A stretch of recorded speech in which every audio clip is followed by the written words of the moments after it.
day to all. We find ourselves in the most important week of our church year. We call it Holy Week. It's not merely a commemoration of past events, but it's a real journey of faith for all of us that calls each one of us into the mystery of Christ's passion and resurrection in our own lives.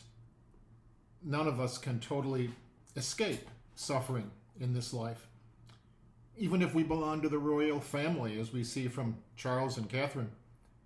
We begin this week with Palm Sunday, where we commemorate Jesus' triumphant entry into Jerusalem.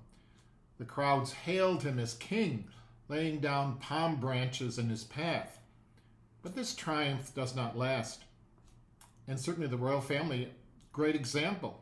They have much pageantry in their lives, but even their pageantry does not defend them against the trials of life.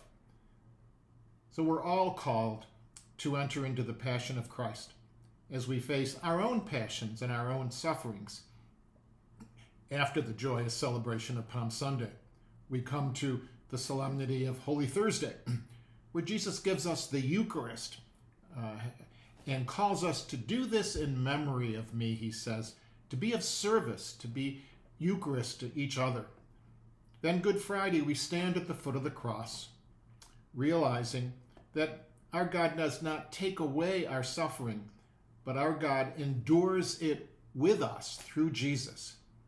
And then the silence of Holy Saturday, this patient waiting for the resurrection of the Lord.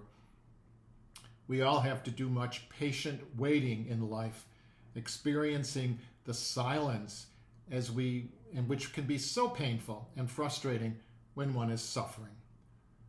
We're called to trust in God's promise of redemption and renewal. Finally, Easter Sunday dawns with the radiant light of the risen Christ dispelling the darkness and sin. This is our promise from God, that God gives us through Jesus, that our experience of darkness and suffering will also end. So to all, a peaceful and holy week as we patiently wait for the celebration of Easter next Sunday and also in our own personal lives. Have a wonderful Holy Week.